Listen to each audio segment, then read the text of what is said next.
Hi, I'm David, and welcome to Scalar 2, a beginner's guide for 2024. Scalar 2 has become a very popular music theory workstation, and it's become quite a complex program that can really do a lot. So for beginners, it can be slightly overwhelming. Now, whilst there's thousands of hours of video content online, I wanted to make a video which just looks at the 10% and is a really good guide to get you going with Scalar 2. So if we look at Scalar 2, we can just see that it can be used to detect, analyze what key and scale you're in, and begin by playing some notes and chords. Really, the whole point is for Scalar 2 to help you write tunes or help you work with the tunes that you're writing. We can explore and discover hundreds of scales and chord sets, and we can use performances to play like a pianist or a musician, and we can build and create and modulate our own chord sets. So the very first thing is we can choose a scale. So let's say we know what scale we're in. Let's say we choose the C minor scale. We choose scales. We can filter by notes and types. We can look at the scales. We can play through the scales, and we can see or get to understand a feel for what the scales are. We call this kind of section A. You can see the A. Section B here near the bind buttons we'll look at later, and section C. So we can start by just playing chords of the C minor scale. Now, right now, I'm using Scalar's internal sounds. We'll talk about external instruments in a minute. So these are just triadic voicing, if you like. They're just standard 3-note chords. So we can play around and we can bind sections too. When we bind a section, it means that we can trigger them on our keyboard. So when I play on my keyboard, I'm just playing one note, C, D, and it's actually triggering the entire chords. We'll look at that a little bit more later.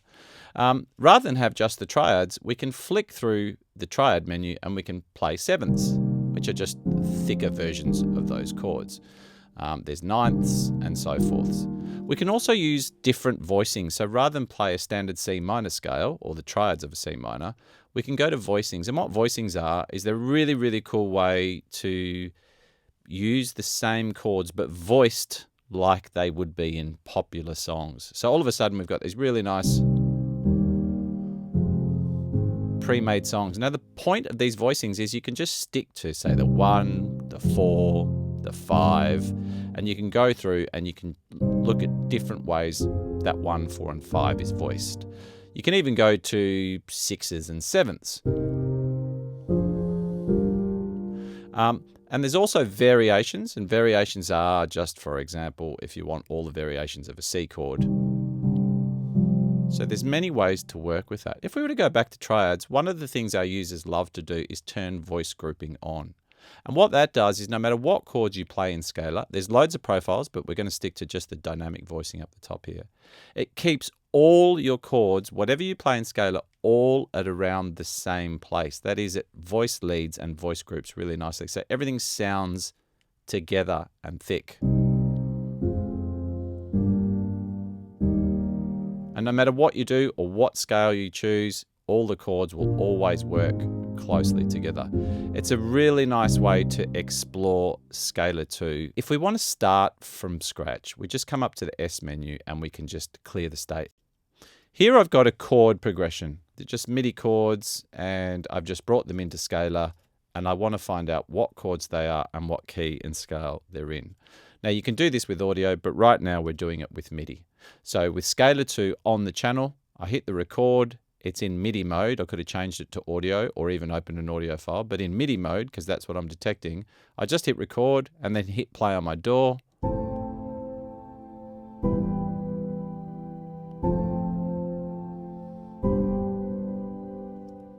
And now it's correctly, if I turn the record off, it's correctly detected these chords. You can hear if I play them back in Scalar, they're exactly the same as the other chords that we detected.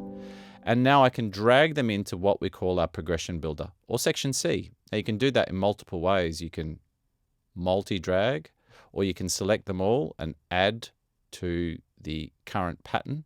The pattern is down here. We'll talk about that a little bit later.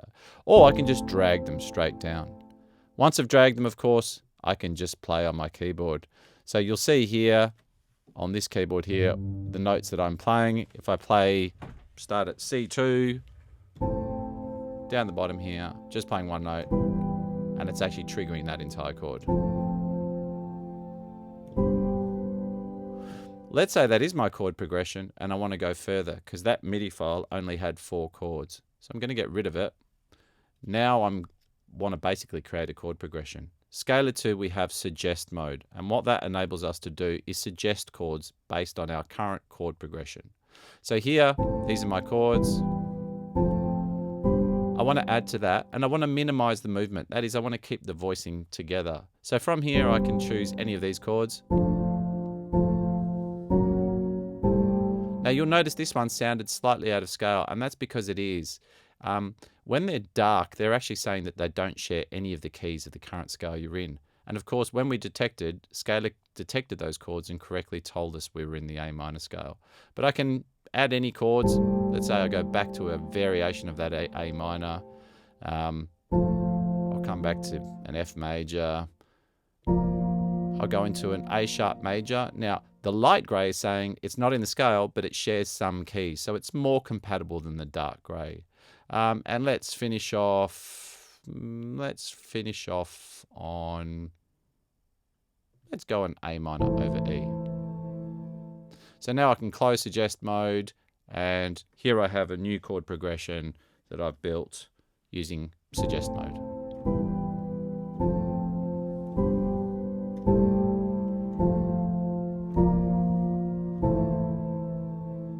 Now there's plenty of other things you can do in Scalar, but I'm just trying to keep things nice and simple. Let's say I wanted to play that in sync with my DAW. So what I could do is I could come into DAW Sync mode. So if I just click on the play button, it will just play through. Or I could right click and now I'm in DAW Sync mode. Scalar will always tell you, give you feedback on what you're doing. So if I was to hit play, it'll play in sync. If I turn the metronome on. Now you can change the speed of that. If you come into settings, there's all types of settings, but the chord duration is the global chord duration. Let's say if I want that to go twice as quick, so just last for 4 beats or 1 bar. Now, when I come back to my DAW and hit play, it'll play them a lot quicker.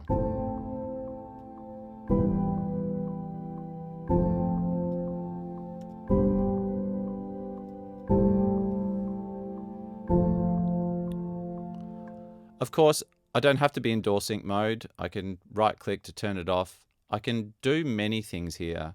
I can always MIDI capture. MIDI capture will actually capture all the information of anything that you're doing within Scalar. Right now we're just playing chords, but when we start using performances, things become a lot more MIDI intensive, if you like. We're throwing a lot more notes. So you can always capture everything, or you can just drag. So for example, I could drag those chords. I can drag, if I just grab the drag button and drag them in, it's going to drag and give me those chords exactly as they are in your section C builder. And it's done it according, of course, to that chord duration that you've got here. So there's many ways to work with Scalar. You can DAW sync, you can MIDI drag, or you can even MIDI capture, play some stuff, and then drag that out. I'll show you an example of that in a second. Another way to use Scalar is to simply look for pre-existing songs. Now we've got lots of songs in different genres and hundreds of, maybe thousands of chord sets. We've also got really cool chord sets provided by many world famous artists, and they're really cool to go exploring. Let's just say I'm in songs and I want to go into, I'm not sure, let's go movie themes, and let's choose love. That always sounds nice. Right now we've been using the internal sounds. Now, Scalar can control any third-party VST or AU. There's a link below which sends you to our Scalar 2 setup videos to show you how to control third-party instruments. For this video, let's stick to the internal sounds.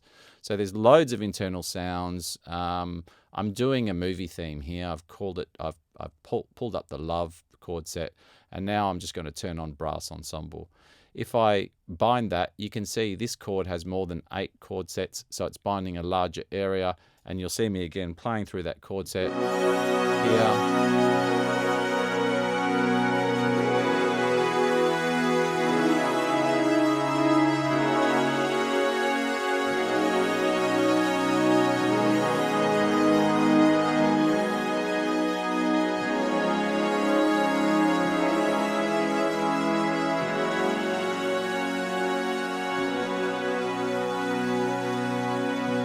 So we can detect, we can choose our own scale, or we can just go to pre-existing chords.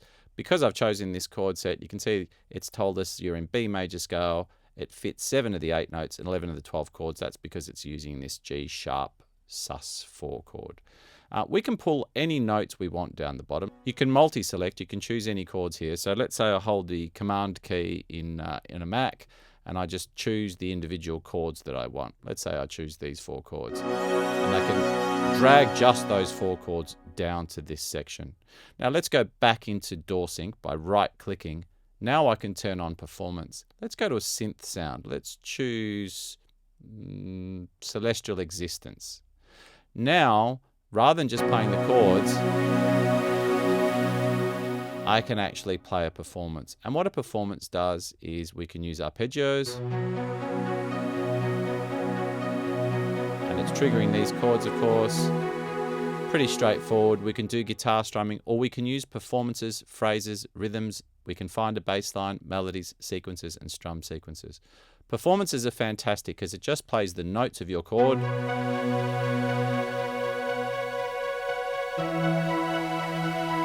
Very straightforward. Now there's lots of different types of performance, and it's really nice to go hunting and looking for something that really nice on third-party instruments. And we've also got phrases which basically say, you know what, we're not just going to take the notes, but we're going to use extended harmonies. Think of it as a real full-on color to the chords that you're playing, including notes that don't belong to the actual chords but still work within those chords.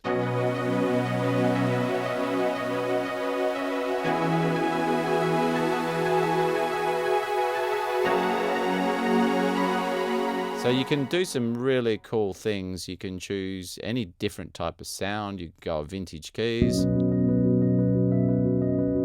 And you can use all different types of phrases. Con amore, which means with love in Italian.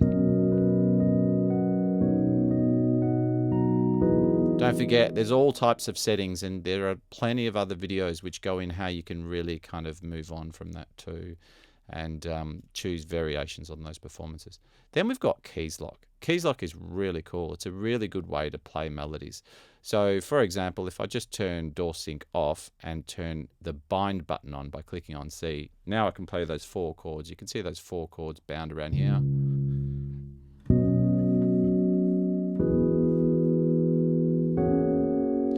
There are 4 modes here. Scale notes mapped basically says no matter what you play on your keyboard or where you play it, I'm going to lock it to the scale. So that means on my right hand side, I'm actually only playing white keys, but you can see Scalar is actually placing those keys correctly. But I'm only playing white keys on my keyboard.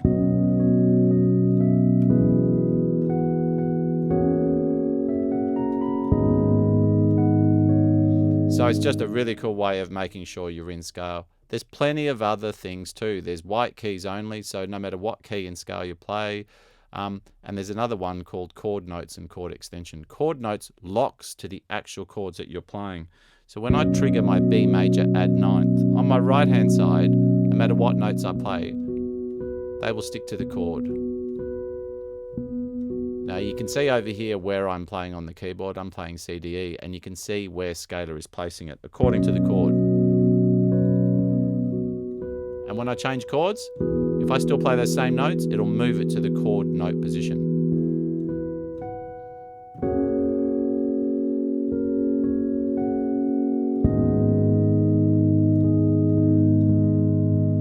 Yeah, it's a really nice way to stay in key and scale. Chord extensions basically says, you know what, I'm not going to just give you the notes, I'm going to give you the extended notes of the chord extension. And it's a really cool way to kind of have extended melodies that go outside of the chords, the notes of your chords, but stay in scale. Again, you'll see me playing with my right left hand side. I'll be triggering these 4 chords here, but my right hand side I'll actually be playing the same notes, but watch how it changes.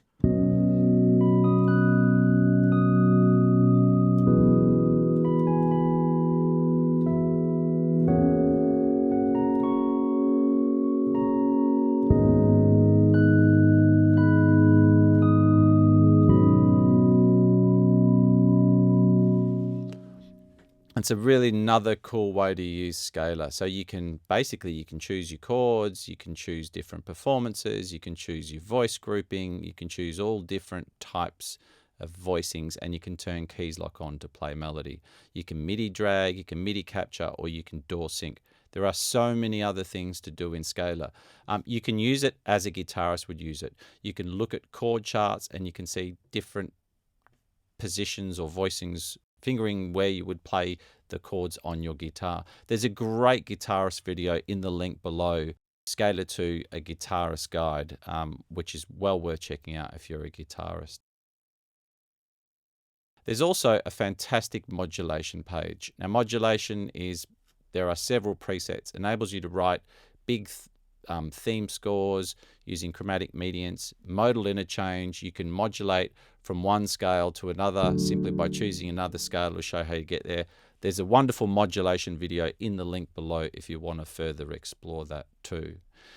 There's an edit page, and what the edit page does is it enables you to play different octaves, inversions, semitones, durations, and even performances per chord. A great video in the links below in the Scalar 2 playlist, which will show you how exactly to use that mode. And there's just the chord page, which is a really great way of, let's say I clear the state. It's a really cool way of just coming up with another way of coming up with unique chord progressions. And that is, if I was to come into the chord page here, I can just play on the circle of fifths and I can choose the chords relating to that note. I can turn voice grouping on and it just keeps everything nice and together no matter where I go. And it enables me, say D, cool, I'll go a D major, then I'll come to a C sharp, D flattened diminished, or this chord here. I'll just kind of hunt around A sus2 and I'll stick close by and I go into a G major. Once I've got these chords, I can come back into the main page and I can rubber band and right click those chords and say, oh, I created those myself. Can you detect them? And when you detect them, it'll come up and say, well, you're in the D major scale, but this C minor chord here has one note out of key. You can see it popping up on the keyboard where I play it. There's also pad mode, which is a great way of creating different patterns. You could rename these whatever you want, verse 1, verse 2, chorus. And then you can basically create progressions. You can copy by holding the Option key on a Mac. You can just come to a different section and add chords to it. It's a really cool way, and there's also the modulation view. That's everything there is to know on a very basic level with Scalar 2, probably covering the 10% in a short video just to get you going. I strongly suggest that you look through the Scalar 2 playlist video and you look through the Scalar 2 channel, all in the links below. And there's also, of course, the Scalar 2 official course, which you may have purchased with Scalar 2 in a bundle package from Plugin Boutique, or you can purchase from Plugin Boutique or the School of Synthesis. It's about $15 US, but there's about 400 minutes of content, including complete overview videos for each section. It's a great way to understand every single feature and function with Scalar 2. Hope you found this useful. Thanks for using Scalar 2.